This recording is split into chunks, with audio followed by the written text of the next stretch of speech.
उग्र राष्ट्रवादी काल। उग्र राष्ट्रवादी काल यानी 1905 से 1919 के बीच कौन कौन सी घटनाएं घटित हुई उस विषय में बात कर रहे थे। और 1905 से 1919 के बीच जो तमाम प्रकार की घटनाएं घटित हुई है उन घटनाओं के विषय में पिछले सेशन में आपको बताया गया है।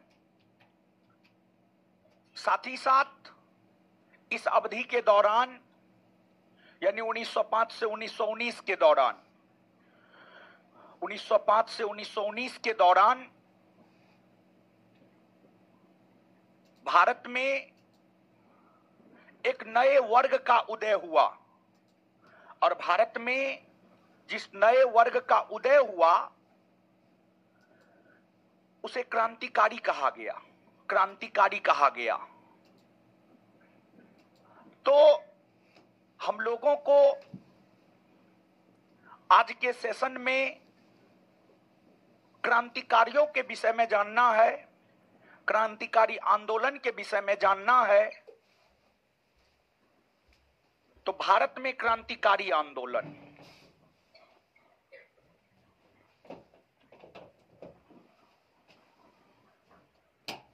भारत में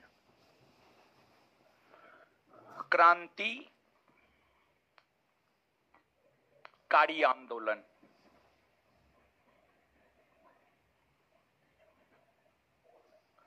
भारत में क्रांतिकारी आंदोलन बिहार दरोगा का बड़ी फेवरेट टॉपिक है ये, भारत में क्रांतिकारी आंदोलन। देखिए, आपको एक राजनीतिक संगठन था, उसका नाम था कांग्रेस। एक राजनीतिक संगठन था, उसका नाम था कांग्रेस। कांग्रेस के भीतर दो विचारधारा का उदय हुआ। कांग्रेस के भीतर एक उदारवादी और दूसरा उग्रवादी विचारधारा का उत्पत्ति हुआ। कांग्रेस के भीतर जो दो विचारधारा उदारवादी और उग्रवादी की उत्पत्ति हुई, इन दोनों विचारधाराओं में ना तो उदारवादी भारत को आजादी दिला पाया, ना ही उग्रवादी भारत को आजादी दिला पाया। उदारवादी भी अपने मकसद में सफल नहीं हो पाए और उग्रवादी भी अपने मकसद में सफल नहीं हो पाए। ए लड़की, आइए बैठिए दूसरा बेंच पे, चलिए उधर।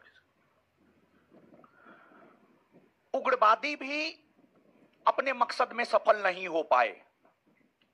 ना तो उदारवादी सफल हुआ और ना उग्रवादी सफल हुआ। जब कांग्रेस के भीतर उदारवादी और उग्रवादियों ने भारत को आजादी दिलाने में असफलता का मुंह देखा, तत्पश्चात कांग्रेस से अलग एक नए वर्ग का उदय हुआ और कांग्रेस से अलग जो नए वर्ग का उदय हुआ उसे ही क्रांतिकारी कहा जाता है। यानी हम आपको यह बात बोले हैं कि कांग्रेस से अलग जो एक नए वर्ग का उदय हुआ, जिसको कांग्रेस से कोई लेना देना नहीं था, उसे ही क्रांतिकारी कहा गया। और क्रांतिकारी वर्ग के उदय का कारण है उग्रवादी और उदारवादियों की विफलता। उग्रवादी और उदारवादियों के विफलता के कारण ही क्रांतिकारी वर्ग के नेताओं का उदय हुआ और क्रांतिकारी वर्ग के नेताओं का लक्ष्य था पूर्ण आजादी, पूर्ण स्वतंत्रता, उससे कम कुछ नहीं। और क्रांतिकारी वर्ग पूर्ण आजादी प्राप्त करने को लेकर हिंसा भी करने को तैयार हो गए। अब जब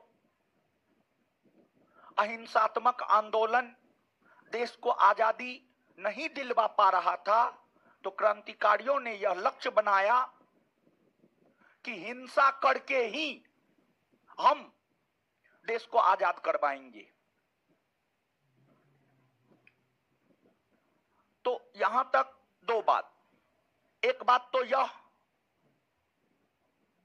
कि क्रांतिकारियों को, क्रांतिकारी नेताओं को कांग्रेस से कोई लेना देना नहीं था।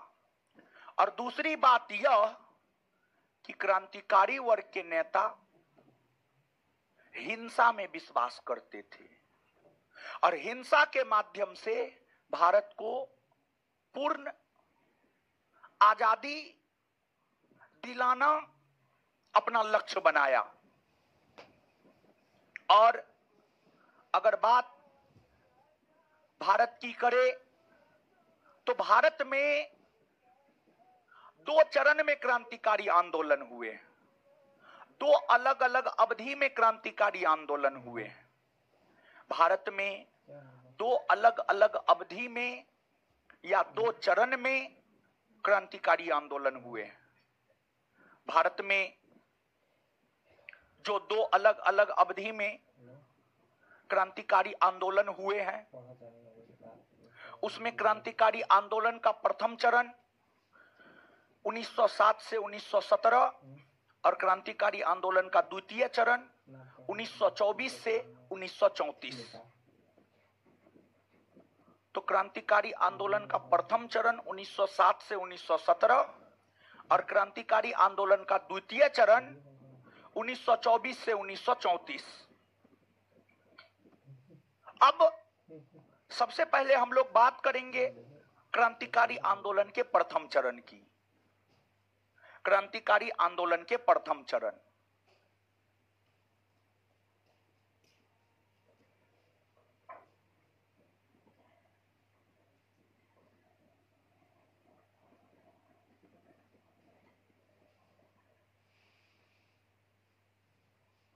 क्रांतिकारी आंदोलन का प्रथम चरण देखिए।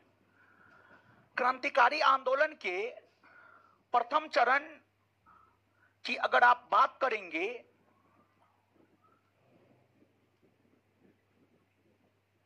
तो इस चरण की कई सारी विशेषताएं हैं। इस चरण की सबसे पहली विशेषता यह है कि इस कालखंड में क्रांतिकारी आंदोलन भारत के साथ साथ विदेशों में भी हुआ। भारत के साथ साथ विदेशों में भी इस कालखंड में भारत को आजादी दिलाने को लेकर क्रांतिकारी आंदोलन हुए। भारत में इस आंदोलन के उभरने का कारण क्या था? तो देखिए, आप सब लोग जानते हैं कि 1905 में बंगाल का विभाजन हुआ। बंगाल विभाजन के खिलाफ स्वदेशी आंदोलन प्रारंभ हुए, लेकिन 1907 ईस्वी जाते जाते स्वदेशी आंदोलन की गति मंद पड़ गई। स्वदेशी आंदोलन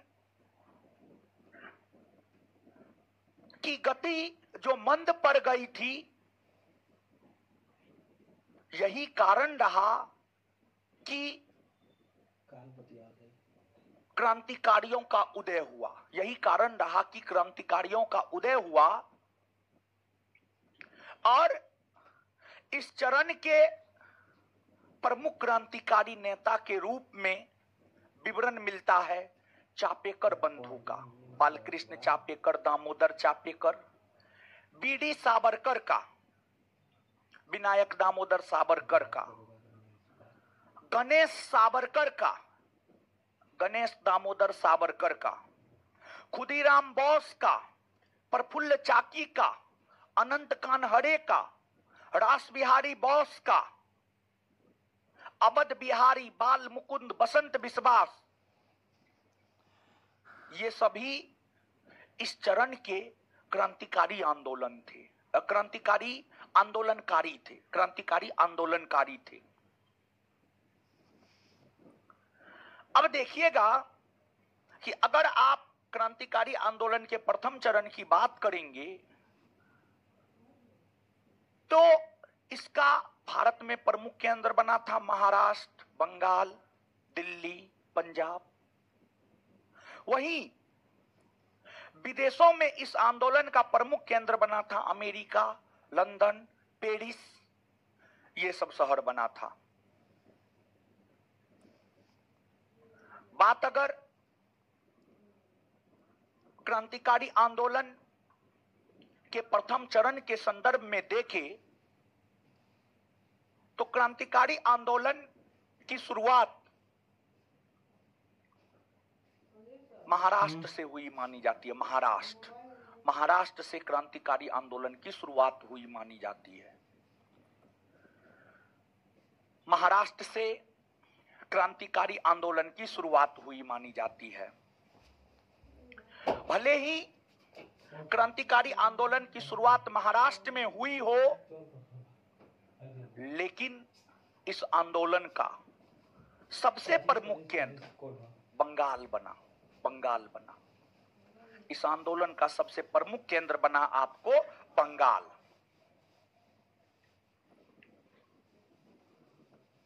अब सबसे पहले हम लोग महाराष्ट्र के क्रांतिकारी आंदोलन को समझते हैं और महाराष्ट्र के क्रांतिकारी आंदोलन को समझने के बाद बंगाल के क्रांतिकारी आंदोलन को समझेंगे और बंगाल के बाद दिल्ली, पंजाब, सभी क्षेत्रों में होने वाले क्रांतिकारी आंदोलन को देखेंगे और फिर विदेशों में होने वाले क्रांतिकारी आंदोलन को देखेंगे। तो सबसे पहले महाराष्ट्र देखिए, आपको बात अगर महाराष्ट्र की करेंगे आप तो महाराष्ट्र के विषय में कहा जाता है कि यहां से क्रांतिकारी आंदोलन की शुरुआत करने का श्रेय चित्पावन ब्राह्मण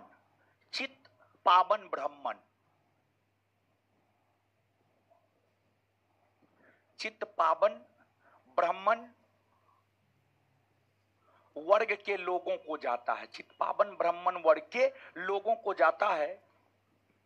और देखिए, महाराष्ट्र में रामोसी विद्रोह के एक नेता हुआ करते थे, वासुदेव बलवंत फड़के। चित्पावन ब्राह्मण तो एक समुदाय था जिसके द्वारा महाराष्ट्र में क्रांतिकारी आंदोलन की शुरुआत की गई। ब्राह्मणों का एक समुदाय था जिसके द्वारा महाराष्ट्र में क्रांतिकारी आंदोलन की शुरुआत की गई। अगर व्यक्ति के संदर्भ में देखें, पर्सनैलिटी के संदर्भ में देखें, तो पर्सनैलिटी के संदर्भ में यह बात हम कह सकते हैं कि महाराष्ट्र में क्रांतिकारी आंदोलन की शुरुआत रामोसी विद्रोह के नेता वासुदेव बलवंत फड़के के द्वारा किया गया। और देखिए, महाराष्ट्र के जो क्रांतिकारी थे, महाराष्ट्र के जो क्रांतिकारी नेता थे, वे गुप्त संगठन की स्थापना करके उस गुप्त संगठन के बैनर तले क्रांतिकारी घटनाओं को अंजाम देने का काम किया करता था। महाराष्ट्र के भीतर कई सारे गुप्त क्रांतिकारी संगठन की स्थापना हुई। महाराष्ट्र के भीतर जो कई सारे गुप्त क्रांतिकारी संगठन की स्थापना हुई, उन संगठनों में नाम आता है व्यायाम मंडल। नोट में व्यापन मंडल लिख दिया है, उसको काट करके हर जगह कर लेना है आपको व्यायाम मंडल। व्यायाम मंडल, व्यायाम मंडल।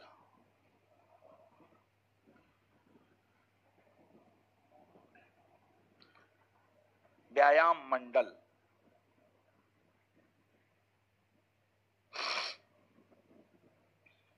व्यायाम मंडल। देखिए, ध्यान दीजिएगा, आप यहां पे आइएगा। व्यायाम मंडल, बात अगर व्यायाम मंडल की करे तो यह एक गुप्त क्रांतिकारी संगठन था। यह एक गुप्त क्रांतिकारी संगठन था। गुप्त क्रांतिकारी संगठन था। इस गुप्त क्रांतिकारी संगठन की स्थापना 1896-97 में महाराष्ट्र के पुणे में हुआ था। महाराष्ट्र के पुणे में इस गुप्त क्रांतिकारी संगठन की स्थापना हुई और इसकी स्थापना चापेकर बंधु के द्वारा किया गया था। इसकी स्थापना चापेकर बंधु के द्वारा किया गया था। और चापेकर बंधु की आप बात करेंगे तो चापेकर बंधु के अंतर्गत दो भाई आता है। एक का नाम है बालकृष्ण चापेकर और दूसरे का नाम है दामोदर चापेकर। एक का नाम है बालकृष्ण चापेकर और दूसरे का नाम है दामोदर चापेकर। यही दोनों भाई को सम्मिलित रूप से चापेकर बंधु कहा जाता है और यही दोनों भाई ने मिलकर व्यायाम मंडल नामक गुप्त क्रांतिकारी संगठन की स्थापना 1896-97 ईस्वी में महाराष्ट्र के पुणे में किया। और देखिए, बात अगर 1896-97 की आप करेंगे तो 1896-97 ईस्वी के समय महाराष्ट्र के पुणे के क्षेत्र में, महाराष्ट्र के पुणे के क्षेत्र में, महाराष्ट्र के पुणे के क्षेत्र में, पुणे के क्षेत्र में प्लेग फैल गया था। प्लेग फैल गया था। प्लेग बीमारी है, प्लेग नामक बीमारी फैल गया था। और महाराष्ट्र के पुणे के क्षेत्र में जो प्लेग नामक बीमारी फैल गया था, उस बीमारी के चपेट में हजारों की संख्या में लोग आए। और पहले कोई भी बीमारी होता था तो लोग मर ही जाता था। प्लेग का जब प्रकोप आता था तो गांव का गांव स्वाहा हो जाता था, गांव का गांव निर्जन हो जाता था। मतलब वहां पर कोई भी व्यक्ति आपको नजर नहीं आता। तो पुणे में जो 1896-97 ईस्वी में प्लेग फैला, प्लेग के प्रकोप से लोगों को निजात दिलाने को लेकर, प्लेग के प्रकोप से लोगों को निजात दिलाने को लेकर प्लेग अधिकारी की नियुक्ति ब्रिटिश सरकार के द्वारा की गई और दो प्लेग अधिकारी की नियुक्ति की गई, एक रेंड और दूसरा अयर्ट्स। रेंड और अयर्ट्स नामक दो प्लेग अधिकारी की नियुक्ति की गई। और रेंड और अयर्ट्स जो कि दो प्लेग अधिकारी थे, इनका काम था प्लेग को समाप्त करवाने को लेकर उचित कदम उठाना।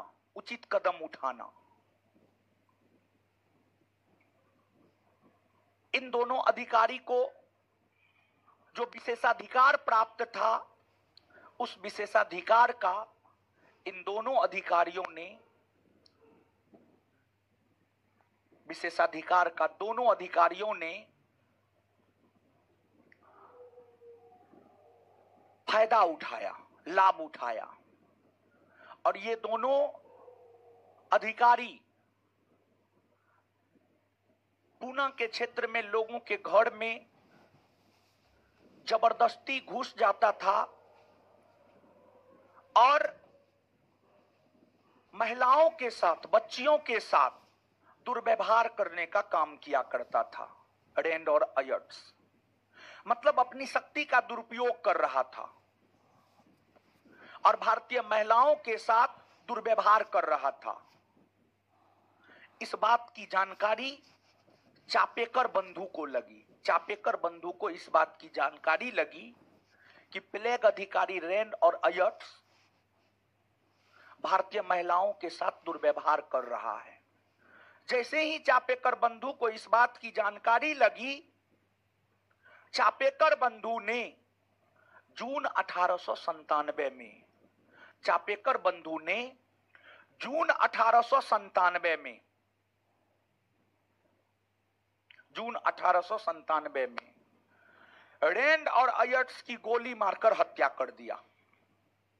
रैंड और अयर्ट्स की गोली मारकर हत्या कर दिया। और रैंड और अयर्ट्स की जो गोली मारकर हत्या कर दी गई, यह हत्या भारत में किसी ब्रिटिशों की होने वाली प्रथम राजनीतिक हत्या मानी जाती है। यह हत्या भारत में किसी ब्रिटिश की होने वाली प्रथम राजनीतिक हत्या मानी जाती है। प्रथम राजनीतिक हत्या मानी जाती है। और इस हत्या का समर्थन बाल गंगाधर तिलक ने किया था। बाल गंगाधर तिलक ने इस हत्या का समर्थन किया। बाल गंगाधर तिलक केसरी नामक पत्रिका, बाल गंगाधर तिलक केसरी नामक पत्रिका में एक लेख जारी करते हुए इस हत्या का समर्थन किया। और बाल गंगाधर तिलक ने इस हत्या की तुलना शिवाजी द्वारा किए गए अफजल खां की हत्या से किया। बाल गंगाधर तिलक ने रैंड और अयर्ट्स की जो हत्या चापेकर बंधु के द्वारा की गई थी, इस हत्या की तुलना शिवाजी द्वारा किए गए अफजल खां की हत्या से किया। आपसे पूछा जाता है, रैंड और अयर्ट्स की हत्या हो गई, अपने आप में बहुत बड़ी घटना थी। इसके बाद अंग्रेजों को लगा कि भारतीयों को लोभ दिया जाए, और भारतीयों को अगर लोभ दिया जाएगा, भारतीयों को अगर लोभ दिया जाएगा तो फिर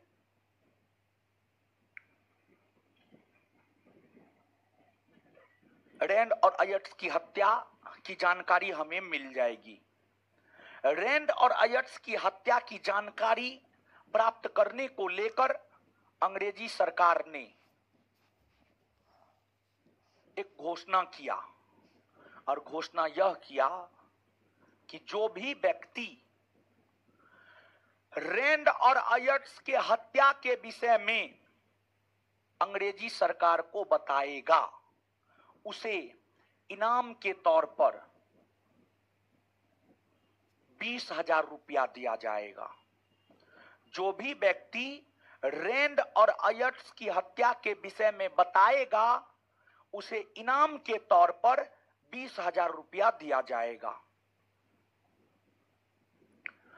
और उस समय 20,000 का मतलब बहुत था। तो चापेकर बंधु के साथ ही काम करता था दरबीर बंधु। दरबीर बंधु के अंतर्गत भी दो भाई आया करता था, और दरबीर बंधु के अंतर्गत जो दो भाई आया करता था, एक का नाम था गणेश शंकर दरबीर और एक का नाम था रामचंद्र दरबीर। ये दोनों भाई गणेश शंकर दरबीर और रामचंद्र दरबीर, ये दोनों भाई को संयुक्त रूप से दरबीर बंधु कहा जाता था। और ये दोनों भाई पहले चापेकर बंधु के साथ मिलकर ही काम करता था। ये दोनों भाई भी क्रांतिकारी ही था। लेकिन दरबीर बंधु पैसा के लालच में फंस गया। दरबीर बंधु पैसा के लालच में फंस गया और दरबीर बंधु को पता था कि रैंड और अयट्स की हत्या चापेकर बंधु ने किया है। तो फिर दरबीर बंधु ने अंग्रेजी सरकार को सूचना दिया कि रैंड और अयट्स की हत्या चापेकर बंधु ने किया। तो रैंड और अयट्स की हत्या की जानकारी अंग्रेजी सरकार को लग गई और जब रैंड और अयट्स की हत्या की जानकारी अंग्रेजी सरकार को लगी कि रैंड और अयट्स की हत्या चापेकर बंधु ने किया,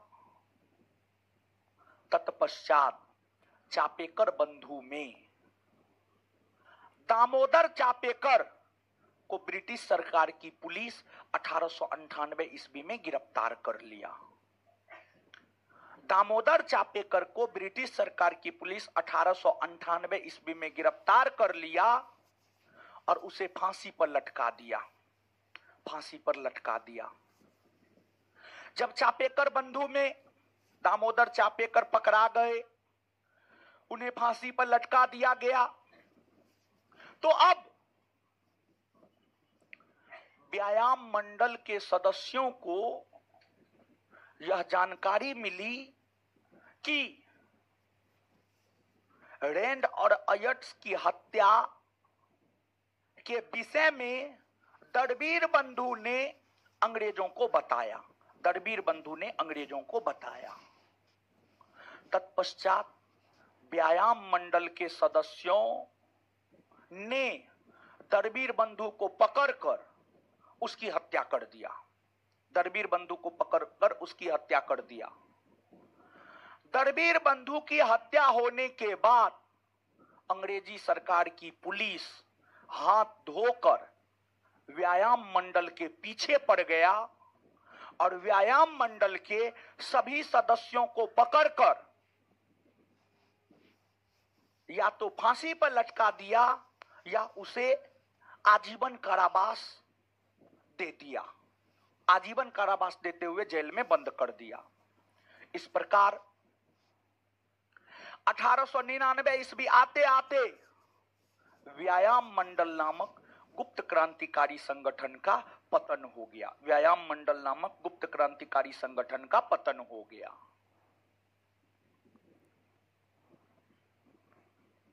यह व्यायाम मंडल के विषय में हुआ। अब जैसे व्यायाम मंडल एक गुप्त क्रांतिकारी संगठन था, उसी प्रकार से महाराष्ट्र के भीतर और भी गुप्त क्रांतिकारी संगठन की स्थापना हुई। महाराष्ट्र के भीतर 1899 ईस्वी में महाराष्ट्र के भीतर 1899 ईस्वी में एक अन्य गुप्त क्रांतिकारी संगठन की स्थापना हुई और जो एक अन्य गुप्त क्रांतिकारी संगठन की स्थापना हुई, उस गुप्त क्रांतिकारी संगठन का नाम था मित्र मेला। मित्र मेला। मित्र मेला भी महाराष्ट्र के भीतर स्थापित एक गुप्त क्रांतिकारी संगठन था, जिसकी स्थापना 1899 ईस्वी में बीडी सावरकर के द्वारा किया गया। बीडी सावरकर, विनायक दामोदर सावरकर, बीडी सावरकर के द्वारा किया गया। और यही मित्र मेला नामक संगठन कालांतर में जाकर अभिनव भारत के रूप में जाना गया और मित्र मेला नामक संगठन ही 1904 ईस्वी में अभिनव भारत के नाम से जाना गया। अभिनव भारत के नाम से जाना गया। अभिनव भारत के नाम से जाना गया। और अभिनव भारत नामक संगठन के भी संस्थापक बीडी सावरकर को ही माना जाता है। बीडी सावरकर को ही माना जाता है। तो मित्र मेला पूछे या अभिनव भारत पूछे, दोनों के संस्थापक बीडी सावरकर ही है। लेकिन मित्र मेला 1899 में स्थापित हुआ, जबकि अभिनव भारत 1904 में स्थापित हुआ। और इसी का परिवर्तित रूप अभिनव भारत था। अभिनव भारत नामक संगठन के द्वारा क्रांतिकारी गतिविधियों को लगातार संचालित करने का काम किया जा रहा था। अभिनव भारत नामक संगठन से कई सारे लोग जुड़े और अभिनव भारत नामक संगठन की शाखाएं महाराष्ट्र के अलावा कर्नाटक, मध्य प्रदेश, राजस्थान, इन तमाम राज्यों में अभिनव भारत की शाखाएं खोली गई। अभिनव भारत ने अपने संगठन से जुड़े महादेव वापट को बम बनाने की कला सीखने के लिए पेरिस भेजा। बाद के वर्षों में जाकर अभिनव भारत संगठन के संस्थापक बीडी सावरकर 1906 ईस्वी में लंदन चले गए, लेकिन बीडी सावरकर के लंदन जाने के बाद भी अभिनव भारत में काम करता रहा। अभिनव भारत नामक संगठन भारत में काम करता रहा। और कहा जाता है कि अभिनव भारत नामक संगठन से जुड़ा एक व्यक्ति था, उसका नाम था अनंत कानहरे। अभिनव भारत नामक संगठन से जुड़ा एक व्यक्ति था, एक क्रांतिकारी था, उसका नाम था अनंत कानहरे।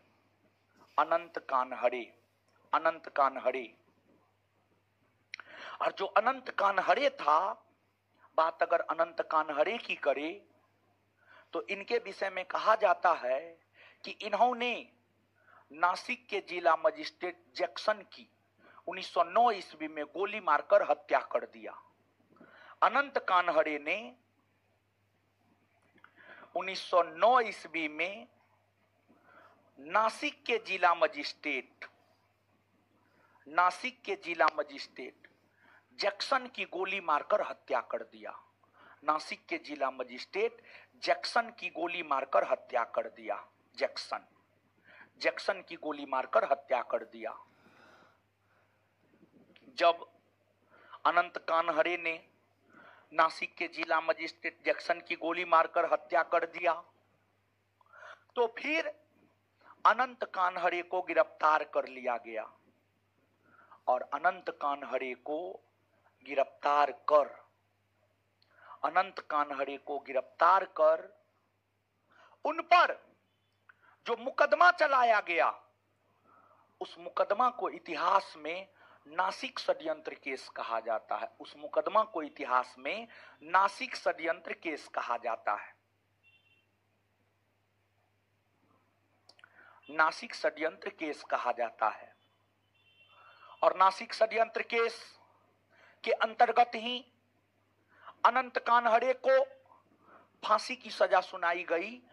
और 1911 ईस्वी में अनंत कानहरे को फांसी पर लटका दिया गया। 1911 ईस्वी में अनंत कानहरे को फांसी पर लटका दिया गया। तत्पश्चात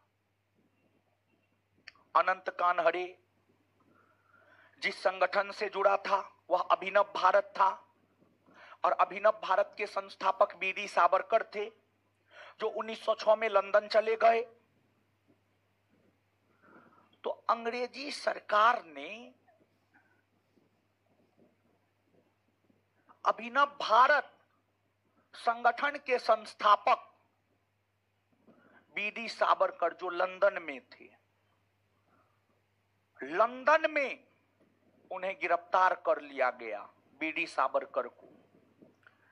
सावरकर को लंदन में गिरफ्तार कर एसएस मोरिया नामक जहाज से उन्हें भारत लाया गया। और उन पर भी मुकदमा चलाया गया। यही नासिक के जिला मजिस्ट्रेट जैक्सन की हत्याकांड को लेकर उन पर भी मुकदमा चलाया गया, बीडी सावरकर पर भी मुकदमा चलाया गया और बीडी सावरकर पर भी मुकदमा चलाकर उन्हें आजीवन कारावास की सजा सुनाई गई। बीडी सावरकर को आजीवन कारावास की सजा सुनाई गई और जब बीडी सावरकर आजीवन कारावास की सजा काट रहे थे तो उस दौरान उन्होंने अंग्रेजों से माफीनामा मांगी, माफी की गुहार लगाई, लेकिन शुरुआती वर्षों में तो उन्हें माफ नहीं किया गया। परंतु जब भारत की राष्ट्रीय राजनीति में गांधी जी का प्रवेश हुआ, गांधी जी प्रभावशाली हुए भारत की राष्ट्रीय राजनीति में, तो गांधी जी ने भी अंग्रेजी सरकार को पत्र लिखा और कहा जितने भी राजनीतिक कैदी हैं जिन पर हिंसा का आरोप नहीं है उन्हें जेल से रिहा किया जाए, उन्हें रिहा किया जाए। और फिर कई दफा माफीनामा मांगने के बाद 1924 में बीडी सावरकर को जेल से रिहा कर दिया और तत्पश्चात बीडी सावरकर अपने आप को हिंदू महासभा से जोड़ लिया और बीडी सावरकर हिंदू महासभा से जोड़कर अपने आप को सक्रिय राजनीति से अलग कर लिया, अपने आप को बीडी सावरकर सक्रिय राजनीति से अलग कर लिया। जैसे ही महाराष्ट्र में अभिनव भारत नामक संगठन का पतन हुआ, वैसे ही भारत में वैसे ही महाराष्ट्र में जैसे ही महाराष्ट्र में अभिनव भारत का पतन हुआ, वैसे ही महाराष्ट्र में क्रांतिकारी आंदोलन का भी पतन हो गया। महाराष्ट्र में क्रांतिकारी आंदोलन का भी पतन हो गया। महाराष्ट्र में क्रांतिकारी आंदोलन उभारने का श्रेय तिलक के पत्र केसरी और परांजपे के पत्र काल को भी जाता है।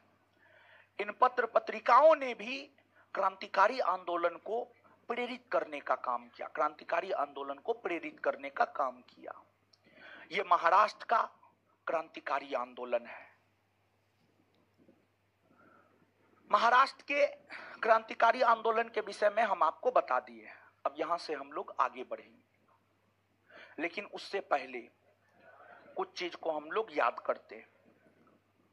आइएगा बोर्ड पे।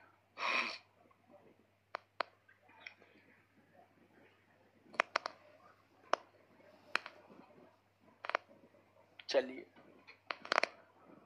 सबसे पहली बात आप हमको ये बताइए कि जो क्रांतिकारी नेता थे, क्रांतिकारी नेताओं का कांग्रेस से कोई संबंध था?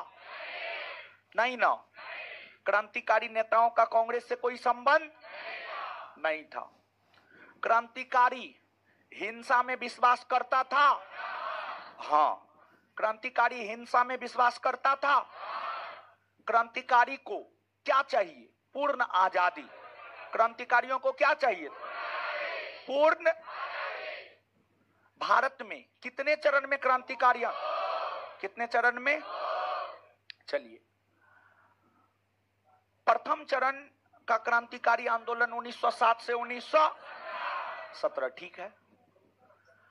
भारत में क्रांतिकारी आंदोलन की शुरुआत किस राज्य से हुई मानी जाती? किस राज्य से?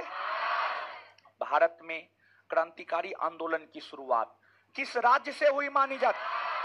किस राज्य से? महाराष्ट्र से हुई मानी जाती है।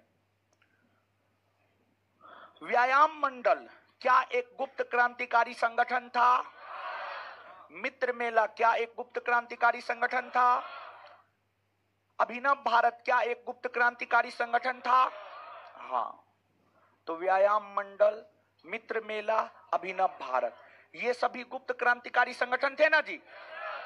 चलिए, व्यायाम मंडल नामक गुप्त क्रांतिकारी संगठन की स्थापना कब हुई?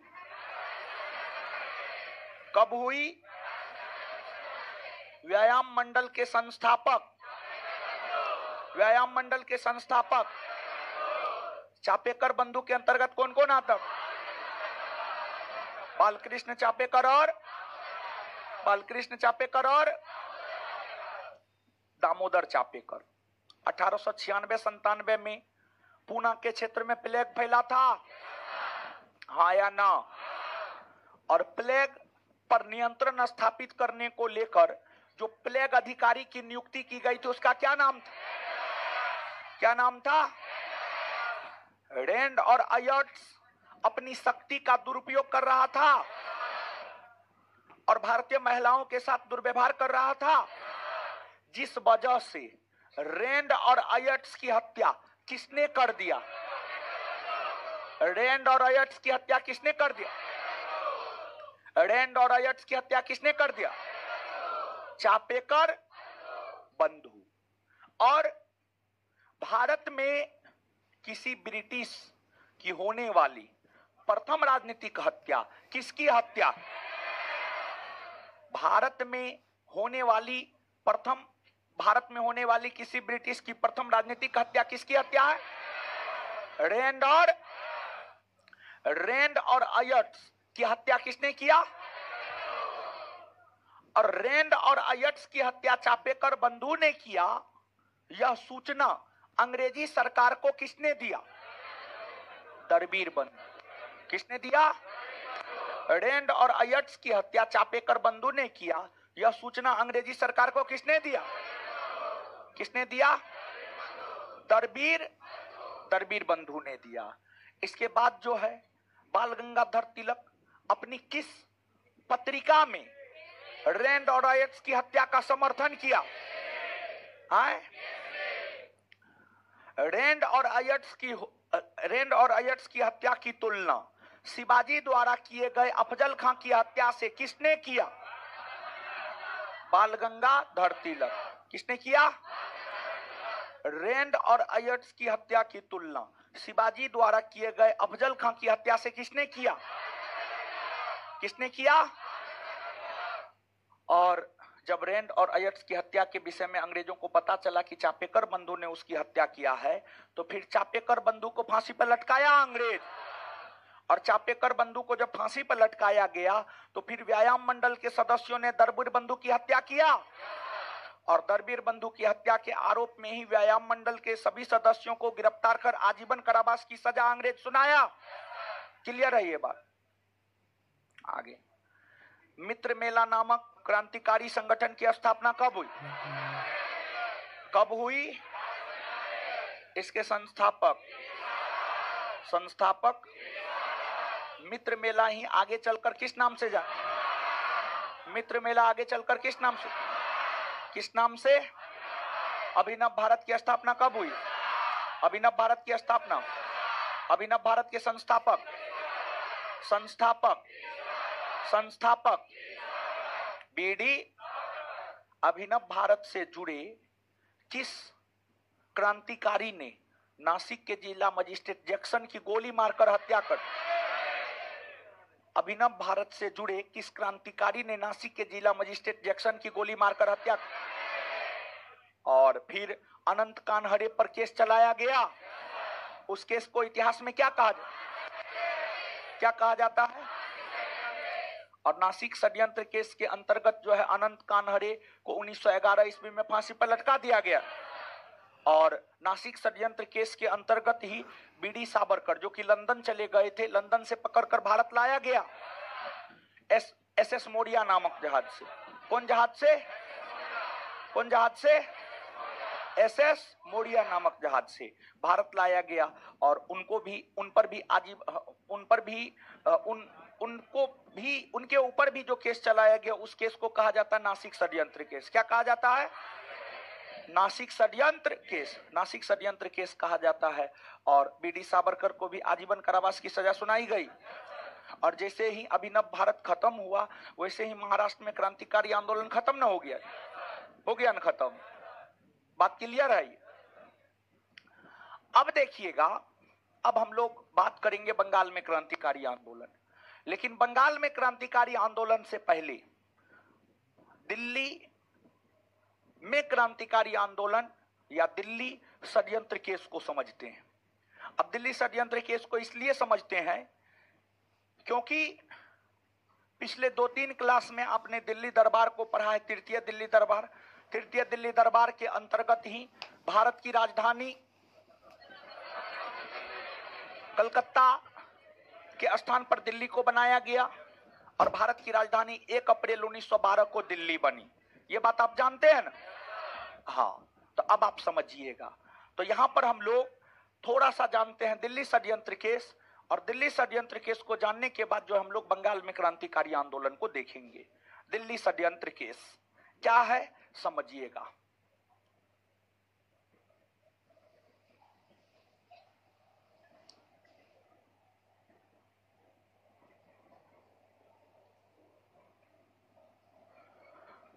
दिल्ली षड्यंत्र केस 1912।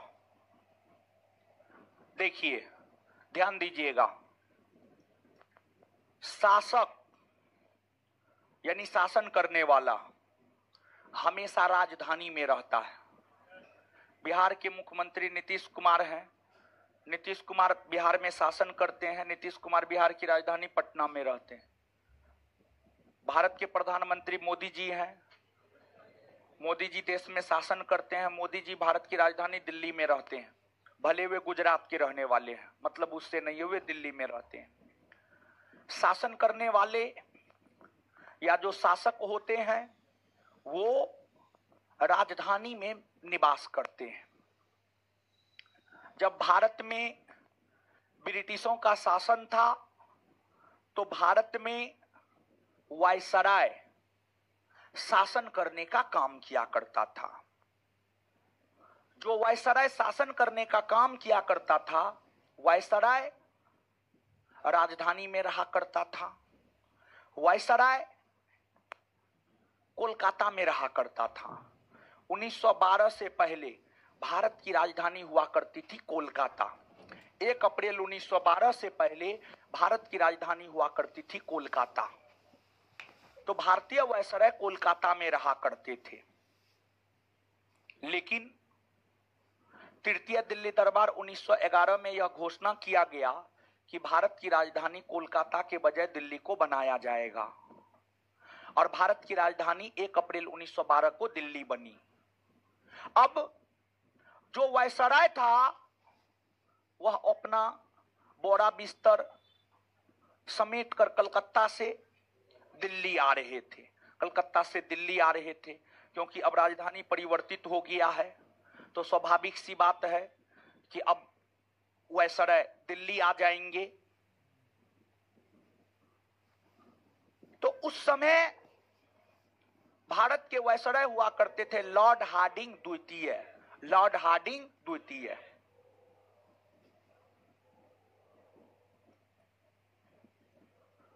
लॉर्ड हार्डिंग द्वितीय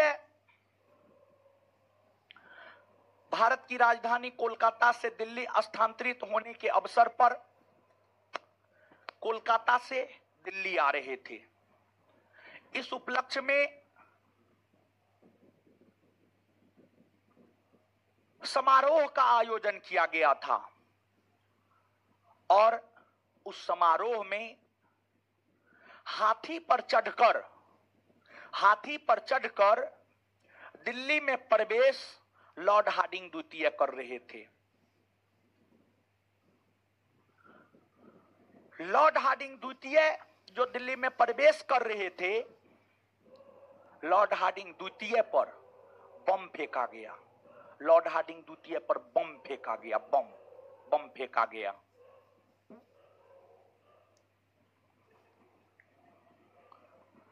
लॉर्ड हार्डिंग द्वितीय पर बम इसलिए फेंका गया ताकि लॉर्ड हार्डिंग द्वितीय सबसे बड़े ब्रिटिश प्रशासनिक अधिकारी थे। अगर इनकी हत्या हो जाता तो अंग्रेजों के मन में एक जबरदस्त खौफ हो जाता। अंग्रेज को लगता कि नहीं, भारत छोड़कर अब हमें चले जाना चाहिए। तो अंग्रेजों के बीच खौफ और डर का माहौल पैदा करने के लिए हार्डिंग द्वितीय की हत्या करने को लेकर इन पर बम फेंका गया। हार्डिंग द्वितीय पर बम फेंका गया और हार्डिंग द्वितीय पर बम फेंकने की योजना रास बिहारी बोस ने बनाया था। हार्डिंग द्वितीय पर बम फेंकने की योजना बनाया था रास बिहारी बोस। रास बिहारी बोस बनाया था। बोस, रास बिहारी बोस। रास बिहारी बोस हार्डिंग द्वितीय पर बम फेंकने की योजना बनाया और रास बिहारी बोस के योजना के तहत ही हार्डिंग द्वितीय पर बम फेंका गया। लेकिन हार्डिंग द्वितीय इस बम कांड में बच गया, इसका जान नहीं गया। अब जैसे आज प्रधानमंत्री पर गोली चल जाए तो आप थोड़ा सोच करके देखिए कि क्या होगा। थोड़ा सोचिए क्या होगा, प्रधानमंत्री पे गोली चल जाए क्या होगा। पूरा प्रशासनिक तंत्र पता करने में जुट जाएगा कि प्रधानमंत्री पर गोली किसने चलाया। प्रधानमंत्री मोदी जी के भतीजी का पर्स उर्स चोरी हो गया था दिल्ली में। हमको लगता है 6 घंटा के भीतर जो है सारा कार्रवाई हो गया। भतीजी के साथ हुआ तब प्रधानमंत्री के साथ हो जाए तब क्या होगा, सोच लीजिए आप। ठीक है, अब वायसराय पर बम चला दिया गया, पूरा प्रशासनिक तंत्र इसी में लग गया और पता कर लिया कौन बम चलाया कौन बम नहीं चलाया। और जब हार्डिंग द्वितीय पर फेंके गए बम कांड में रास बिहारी बोस का नाम आने लगा तो उसको लग गया अब तो ये अंग्रेज फांसी पर लटकाएगा, इससे बढ़िया है छोड़ के भारत चले जाए विदेश। और ब्रिटेन का शत्रु देश उस समय हुआ करता था जापान। तो रास बिहारी बोस का जब नाम आने लगा ये भागकर जापान चले गया और जापान से ही क्रांतिकारी आंदोलन लगातार जारी रखा और आजाद हिंद फौज की स्थापना में रास बिहारी बोस का भी बहुत बड़ा योगदान रहा है। रास बिहारी बोस जब तक जीवित रहे तब तक देश की आजादी के लिए लगातार लड़ते रहे, लगातार काम करते रहे रास बिहारी बोस। हार्डिंग द्वितीय के ऊपर बम फेंके जाने को लेकर जो केस चलाया गया उस केस को इतिहास में दिल्ली षड्यंत्र केस कहा जाता है और दिल्ली षड्यंत्र केस के अंतर्गत कई लोगों को गिरफ्तार कर आजीवन कारावास की सजा सुनाई गई और इस षड्यंत्र केस के तहत 4 लोगों को फांसी की सजा भी दी गई। और इस केस के तहत जो 4 लोगों को फांसी की सजा दी गई, इस केस के तहत जो 4 लोगों को फांसी की सजा दी गई वे 4 लोग थे अवध बिहारी,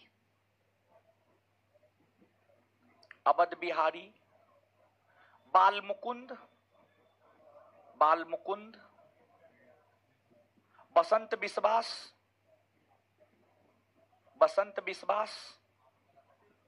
मास्टर अमीर चंद। ये 4 लोगों को दिल्ली षड्यंत्र केस के तहत ही फांसी पर लटकाया गया था। आप ये बात याद रखिएगा, ठीक है। आइए 1 सेकंड में याद करते हैं, बताइएगा।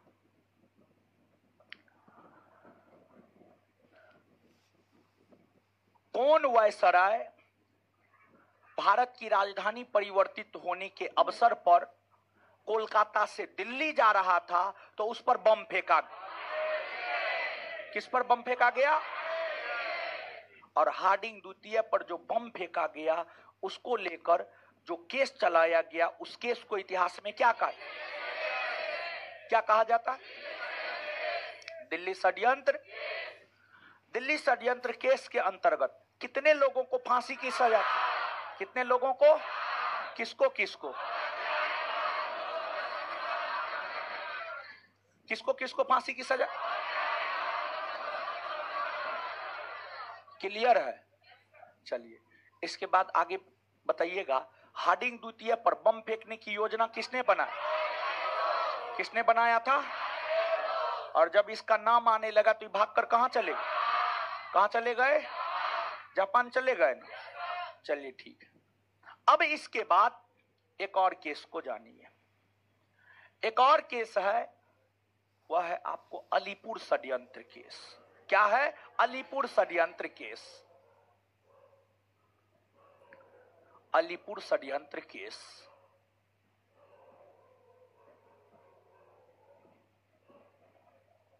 अलीपुर षड्यंत्र केस 1908। देखिए, समझिएगा, सबसे ज्यादा क्रांतिकारी बंगाल प्रेसिडेंसी से ही संबंधित थे, और बंगाल प्रेसिडेंसी के जो क्रांतिकारी नेता थे वे बिना लाइसेंस का हथियार रखता था, अवैध हथियार रखता था, अवैध हथियार रखता था। बिना लाइसेंस का हथियार अर्थात अवैध हथियार बंगाल के क्रांतिकारी रखते थे, और उस अवैध हथियार से ही घटनाओं को अंजाम देने का काम किया करता था क्रांतिकारी। घटनाओं को अंजाम देने का काम किया करता था क्रांतिकारी।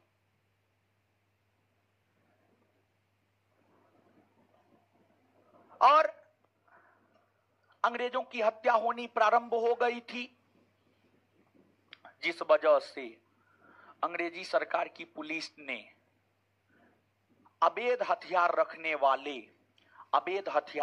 वाले बंगाल के 34 क्रांतिकारियों को गिरफ्तार कर पश्चिम बंगाल के अलीपुर अदालत में पेश किया। और अलीपुर अदालत में जब इन क्रांतिकारियों को पेश किया गया तो इनके ऊपर अवैध हथियार रखने को क्रांतिकारियों को पेश किया गया तो इन क्रांतिकारियों के द्वारा अवैध हथियार रखने के आरोप में इन पर जो केस चलाया गया, उसी केस को इतिहास में अलीपुर षड्यंत्र केस कहा जाता है। और अलीपुर षड्यंत्र केस में घोष बंधु फंसा था। घोष बंधु अलीपुर षड्यंत्र केस में जो है घोष बंधु फंसा था। 34 में घोष बंधु भी था। घोष बंधु के अंतर्गत आता था अरविंद घोष और बारिंद्र कुमार घोष। अरविंद घोष और बारिंद्र कुमार घोष। और इस केस में अरविंद घोष की पैरवी सीआर दास ने किया था, चितरंजन दास ने किया था। सीआर दास ने इस केस में अरविंद घोष की पैरवी किया, और सीआर दास के पैरवी करने के कारण ही अरविंद घोष अलीपुर षड्यंत्र केस में बच गए। अलीपुर षड्यंत्र केस में बच गए। कुछ दिन इनको जेल में रहना पड़ा। जब जेल से ही बाहर निकले तो इन्होंने कहा, जेल में हमें भगवान कृष्ण का दर्शन हुआ। और बात अगर बारिंद्र कुमार घोष की करे तो बारिंद्र कुमार घोष तथा उनके समर्थकों को या तो फांसी पर लटका दिया गया या आजीवन कारावास की सजा सुनाई गई।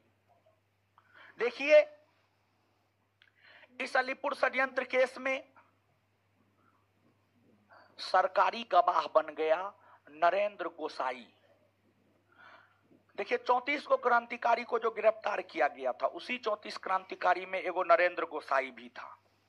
नरेंद्र गोसाई अपना जान बचाने के लिए कि अंग्रेज हमको फांसी पर ना लटकाए, नरेंद्र गोसाई अपना जान बचाने को लेकर सरकारी गवाह बन गया। जब नरेंद्र गोसाई सरकारी गवाह बन गया तो 34 क्रांतिकारियों में से ही एक था सत्येंद्रनाथ घोष। सत्येंद्रनाथ घोष, सत्येंद्रनाथ घोष ने अपने साथियों के साथ मिलकर नरेंद्र गोसाई की हत्या कर दिया। और सत्येंद्रनाथ घोष बारिंद्र कुमार घोष गुट के सदस्य थे। इसलिए बारिंद्र कुमार घोष गुट के सदस्यों को या तो फांसी पर लटका दिया गया या आजीवन कारावास की सजा सुनाई गई। बारिंद्र घोष गुट के लोगों को कोई आराम नहीं दिया गया, उसे छोड़ा नहीं गया। यही आपको अलीपुर षड्यंत्र केस है। इसमें 2-3 बात याद रखना है। पहली बात, बंगाल के क्रांतिकारियों के द्वारा जो अवैध हथियार रखे जाते थे, उस आलोक में क्रांतिकारियों को गिरफ्तार कर अलीपुर अदालत में पेश कर जो केस चलाया गया, उस केस को इतिहास में क्या कहा जाता है? अलीपुर षड्यंत्र। एक बार फिर से यही प्रश्न, बंगाल के क्रांतिकारियों के द्वारा जो अवैध हथियार रखे जाते थे, उस आलोक में क्रांतिकारियों के ऊपर जो मुकदमा चलाया गया या जो केस चलाया गया, उस केस को इतिहास में क्या कहा? अलीपुर षड्यंत्र। अलीपुर षड्यंत्र केस में सरकारी गवाह कौन बना था? नरेंद्र गोसाई। अलीपुर षड्यंत्र केस में सरकारी गवाह कौन बना? अलीपुर षड्यंत्र केस में सरकारी गवाह कौन बना? अगला, अलीपुर षड्यंत्र केस के सरकारी गवाह नरेंद्र गोसाई की हत्या किसने किया? सत्येंद्रनाथ घोष। अलीपुर षड्यंत्र केस के सरकारी गवाह नरेंद्र गोसाई की हत्या किसने किया? सत्येंद्रनाथ। अलीपुर षड्यंत्र केस में अरविंद घोष की पैरवी किसने किया? किसने किया? अलीपुर षड्यंत्र केस में किसकी पैरवी के कारण अरविंद घोष बच निकले? किसकी पैरवी के कारण? सीआर। क्लियर है बात? यही अलीपुर षड्यंत्र केस। अब आते हैं बंगाल में क्रांतिकारी आंदोलन। बंगाल में क्रांतिकारी आंदोलन।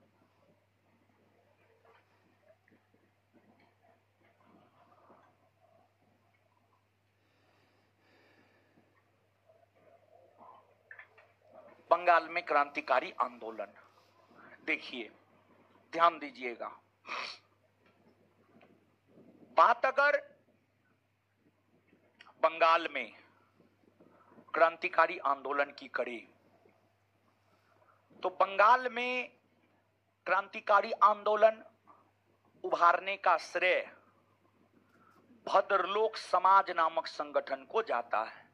बंगाल में क्रांतिकारी आंदोलन उभारने का श्रेय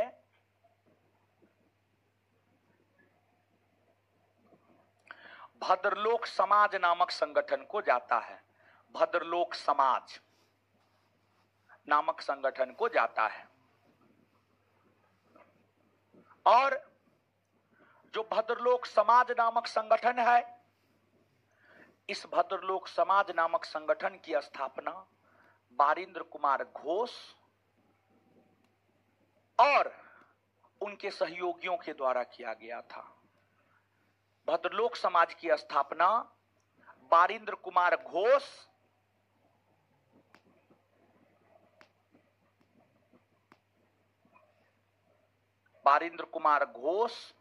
और उनके सहयोगियों के द्वारा भद्रलोक समाज नामक संगठन की स्थापना की गई थी। अर्थात बंगाल में क्रांतिकारी आंदोलन उभारने का श्रेय बारिंद्र कुमार घोष तथा उनके सहयोगियों को जाता है। बारिंद्र कुमार घोष तथा उनके सहयोगियों को जाता है। बंगाल में एक अनुशीलन समिति की स्थापना हुई थी और अनुशीलन समिति भी एक क्रांतिकारी संगठन था जिसका उद्देश्य था खून का बदला खून, खून का बदला खून। और जो बारिंद्र कुमार घोष है, उन्हीं के सहयोगी हुआ करते थे भूपेंद्रनाथ दत्त। भूपेंद्रनाथ दत्त, बारिंद्र कुमार घोष और भूपेंद्रनाथ दत्त ने मिलकर युगांतर नामक एक पत्रिका निकाला। और युगांतर नामक पत्रिका के माध्यम से बारिंद्र कुमार घोष ने भारत की जनता को उत्तेजित करने का काम किया, भारत की जनता को उत्तेजित करने का काम किया। और युगांतर नामक पत्रिका में बारिंद्र कुमार घोष और भूपेन्द्र नाथ दत्त ने यह लिखा कि अगर भारत की 30 करोड़ जनता अपना 60 करोड़ हाथ ऊपर खड़ा कर ले, मतलब अगर भारत की 30 करोड़ जनता सक्रिय हो जाए, अंग्रेजों का सहयोग ना करे, हाथ ऊपर खड़ा कर ले, मतलब हाथ ऊपर खड़ा न कर ले, उसका मतलब सक्रिय हो जाए, अंग्रेजों को सहयोग ना करे, हाथ खड़ा करने का मतलब अंग्रेजों को सहयोग ना करे, तो देश को तुरंत आजादी मिल जाएगा। और बात सही था। अगर भारत की जनता अंग्रेजों को मदद नहीं करता, अगर भारत की जनता अंग्रेजी वस्तुओं का बहिष्कार करता, अंग्रेज का व्यापार नष्ट हो जाता, अंग्रेज भारत से वापस लौट जाता। तो ये बात है। और बारिंद्र कुमार घोष ने एक क्रांतिकारी संगठन की स्थापना, कई क्रांतिकारी संगठन की स्थापना इन्होंने किया। बारिंद्र कुमार घोष ने एक युगांतर समिति नामक क्रांतिकारी संगठन की स्थापना किया, युगांतर समिति नामक क्रांतिकारी संगठन की स्थापना किया। और बारिंद्र कुमार घोष ने जो युगांतर समिति नामक क्रांतिकारी संगठन की स्थापना किया था, उस युगांतर समिति नामक क्रांतिकारी संगठन से जुड़े हुए थे खुदीराम बोस, प्रफुल्ल चाकी, खुदीराम बोस और प्रफुल्ल चाकी, खुदीराम बोस और प्रफुल्ल चाकी दोनों जुड़े हुए थे। युगांतर समिति से जुड़े खुदीराम बोस और प्रफुल्ल चाकी को युगांतर समिति ने एक जिम्मेदारी दिया। युगांतर समिति ने इन दोनों को यह जिम्मेदारी दिया कि मुजफ्फरपुर के जिला जज किंग्सफोर्ड की हत्या करना है। बारिंद्र कुमार घोष के द्वारा स्थापित क्रांतिकारी संगठन युगांतर समिति से जुड़े हुए थे खुदीराम बोस और प्रफुल्ल चाकी। खुदीराम बोस और प्रफुल्ल चाकी को यह जिम्मेदारी दिया गया कि मुजफ्फरपुर के जिला जज किंग्सफोर्ड की हत्या की जाए, हत्या कर दीजिए। खुदीराम बोस और प्रफुल्ल चाकी दोनों ने मुजफ्फरपुर के जिला जज किंग्सफोर्ड की हत्या की योजना बनाई। अब किंग्सफोर्ड की हत्या क्यों की जाए? किंग्सफोर्ड बड़ी क्रूर और अत्याचारी न्यायाधीश था। छोटे से छोटे अपराध के लिए भी भारत के लोगों को कड़ी से कड़ी सजा देता था। इसलिए युगांतर समिति ने किंग्सफोर्ड की हत्या की योजना बनाया और उसकी हत्या करने की जिम्मेदारी खुदीराम बोस और प्रफुल्ल चाकी को दिया। खुदीराम बोस और प्रफुल्ल चाकी दोनों ने किंग्सफोर्ड का रेकी किया और किंग्सफोर्ड का रेकी करके किंग्सफोर्ड के गाड़ी जैसा ही एक गाड़ी पर बम फेंका। इन दोनों को लगा कि गाड़ी में किंग्सफोर्ड ही है। गाड़ी किंग्सफोर्ड के गाड़ी जैसा ही था, लेकिन संयोगवश वो गाड़ी किंग्सफोर्ड का नहीं था और उस गाड़ी में किंग्सफोर्ड बैठा हुआ नहीं था, बल्कि वह गाड़ी केनेडी का था। केनेडी एक ब्रिटिश वकील हुआ करते थे जो भारत के स्वतंत्रता आंदोलन के समर्थक थे, जिसकी सहानुभूति भारत के साथ हुआ करती थी। केनेडी का गाड़ी था और केनेडी की गाड़ी में उसकी बेटी और उसकी पत्नी बैठी हुई थी। उस गाड़ी के ऊपर जब बम फेंका गया तो उस बम कांड में केनेडी की पत्नी और बेटी दोनों मारी गई। किंग्सफोर्ड बच गया। किंग्सफोर्ड गाड़ी में था ही नहीं तो बचेगा ही। इन दोनों को तो लगा जो काम मिला हम तो कर दिए, दोनों भागा।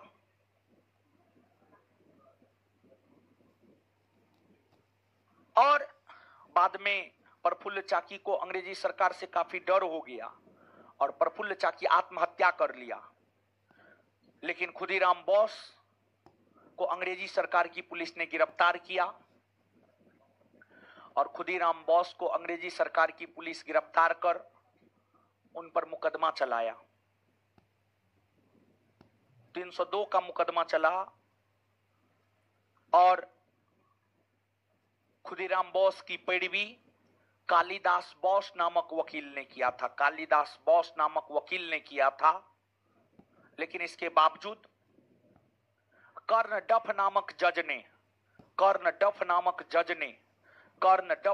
जज ने खुदीराम बोस को फांसी की सजा सुनाई और अगस्त 1908 ईस्वी में लगभग 19 वर्ष के उम्र में, 18 वर्ष 8 माह कुछ दिन है, हाँ, लगभग 19 वर्ष के उम्र में खुदीराम बोस को फांसी पर लटका दिया गया। और खुदीराम बोस के विषय में कहा जाता है कि सबसे कम उम्र में फांसी पाने वाले क्रांतिकारी खुदीराम बोस थे। सबसे कम उम्र में फांसी पाने वाले क्रांतिकारी थे आपको खुदीराम बोस। अब आइए यहां तक कुछ चीजों को याद करते हैं। बताइए, बंगाल में क्रांतिकारी आंदोलन उभारने का श्रेय किस संगठन को जाता? भद्रलोक। बंगाल में क्रांतिकारी आंदोलन उभारने का श्रेय किस संगठन को जाता? किस संगठन को? भद्रलोक समाज के संस्थापक बारिंद्र कुमार घोष और भूपेंद्र नाथ दत्त। बारिंद्र कुमार घोष और भूपेंद्र नाथ भद्रलोक समाज के संस्थापक। और अगर क्रांतिकारी के संदर्भ में पूछे कि बंगाल में क्रांतिकारी आंदोलन उभारने का श्रेय किस क्रांतिकारी को जाता है, तो बारिंद्र कुमार घोष और भूपेंद्र नाथ दत्त। बारिंद्र कुमार घोष और भूपेंद्र नाथ। बंगाल में क्रांतिकारी आंदोलन उभारने का श्रेय किस क्रांतिकारी को जाता है? बारिंद्र कुमार घोष और भूपेंद्र नाथ। इन्हीं दोनों ने मिलकर कौन सा पत्रिका निकाला? युगांतर। कौन सा पत्रिका? बारिंद्र कुमार घोष और भूपेंद्र नाथ दत्त ने मिलकर युगांतर पत्रिका निकाला। किस पत्रिका में यह कहा गया, किस पत्रिका के माध्यम से बारिंद्र कुमार घोष और भूपेंद्र नाथ दत्त ने यह कहा कि अगर भारत की 30 करोड़ जनता अपना हाथ ऊपर खड़ा कर ले तो अंग्रेज स्वतः भारत छोड़कर चला जाए? कौन पत्रिका में? युगांतर समिति की स्थापना किसके द्वारा? युगांतर समिति की स्थापना खुदीराम बोस और प्रफुल्ल चाकी युगांतर समिति से संबंधित थे, हाँ या ना? खुदीराम बोस और प्रफुल्ल चाकी युगांतर समिति से संबंधित थे। मुजफ्फरपुर के जिला जज किंग्सफोर्ड की हत्या की जिम्मेदारी किसे दी गई? बारिंद्र कुमार घोष और खुदीराम बोस और प्रफुल्ल चाकी। खुदीराम बोस और मुजफ्फरपुर के जिला जज किंग्सफोर्ड की हत्या की जिम्मेदारी किसे दी गई? खुदीराम बोस और इन दोनों ने केनेडी का गाड़ी इन दोनों ने किंग्सफोर्ड का गाड़ी समझकर केनेडी के गाड़ी पर बम फेंका जिसमें केनेडी की पत्नी पुत्री मारी गई और फिर दोनों भागा। अंग्रेज के डर से प्रफुल्ल चाकी आत्महत्या कर लिया। खुदीराम बोस को अंग्रेजी सरकार की पुलिस पकड़ लिया, उन पर मुकदमा चलाया गया, फांसी की सजा दी गई। किस जज ने फांसी की सजा सुनाई? कर्णडफ। किस जज ने फांसी की सजा सुनाई? किसने? खुदीराम बोस की पैरवी किस वकील ने किया? कालिदास। खुदीराम बोस की पैरवी किसने किया? सबसे कम उम्र में फांसी पाने वाला क्रांतिकारी। आए कौन था? खुदीराम। क्लियर है इतना बात? चलिए,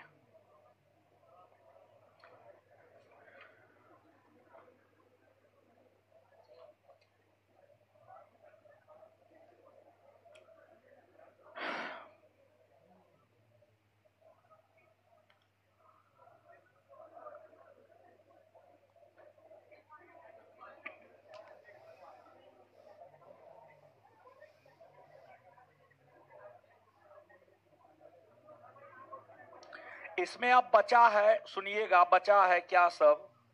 बंगाल में क्रांतिकारी आंदोलन अनुशीलन समिति, ढाका अनुशीलन समिति, हावड़ा षड्यंत्र केस, पंजाब में क्रांतिकारी आंदोलन, कामागाटा मारू प्रकरण, लाहौर षड्यंत्र केस, और फिर विदेशों में क्रांतिकारी आंदोलन।